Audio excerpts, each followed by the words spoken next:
lacks the words that justify surrender. It's a fact that language is never neutral.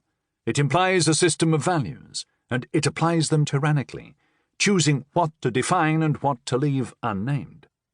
Each language, like a piece of clothing made to measure, reproduces what a civilization believes to be right or wrong, starting with states of mind. Indeed, perhaps these above all. For example, the Utku, a small Inuit population, we'll come across them again later, don't have any name for anger. They fear rage more than anything else, and therefore stop it from appearing by not dignifying it with a word. But how many states of mind are not considered in a language, and vice versa? How many are described in curious ways?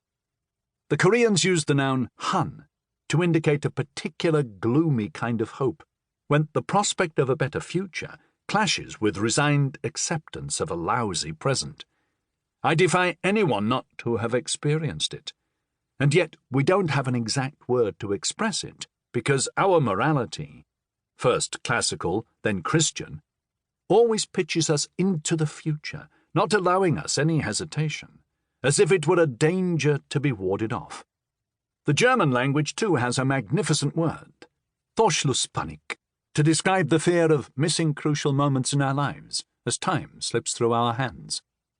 Russian then amazes us with such a simple sound, Toska, to describe a complex state of mind, the sadness that creeps in for no apparent reason and afflicts us until it becomes almost a physical pain.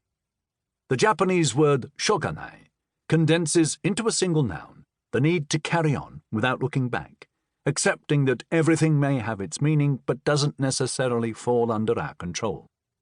A remarkable synthesis, I would suggest. It can be bettered only by Indian wisdom, which has a single word, viraha, to express the sensation of someone who, at a moment of separation or abandonment, recognizes only then the full strength of their own feeling. I could go on. And here was where a new state of mind appeared, a mixture of annoyance and surprise that my language was not a palette of colours I could use to paint all things. No, indeed. It was some kind of cage in which I didn't want to stay. But then, in the end, aren't words supposed to be tools created to solve problems? There's always an old trick behind every word. We name things in order to be understood. We describe concepts and situations to avoid misunderstandings within our tribe. Because no one ever talks only for themselves. Words are a bridge between us and others, built over the river of things. So the point was to restart the wondrous mechanism that has fed our dictionaries from time immemorial. If a word was missing, I would create one, or at least I would suggest one. But how? To begin with, a name had to be given to my withdrawal from a pointless conflict. It was then that I thought about the words taken from characters from the past.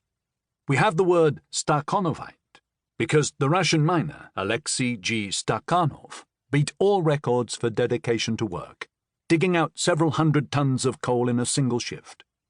In contrast, an Oblomovist is someone who can't move from his couch, in homage to that wonderful hero, Ilya Ilyich Oblomov, in the story by Ivan Goncharov.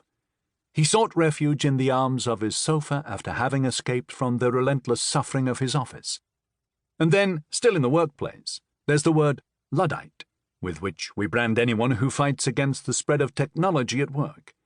It is said that Ned Ludd was the first English worker to vent his anger against a steam-powered loom. These three words were created from three stories, three portraits, three people. Stakhanov, Oblomov, and Ludd. If we have any doubts about the real origins of the words we use, we can be cheered by these nouns directly derived from specific names. Each word hides a story, and its discovery takes us to the root of its meaning. By accepting this method alone, what an infinite catalogue of stories opens up before us. In the mid-19th century, a popular French novelist invented a successful new saga, published in installments.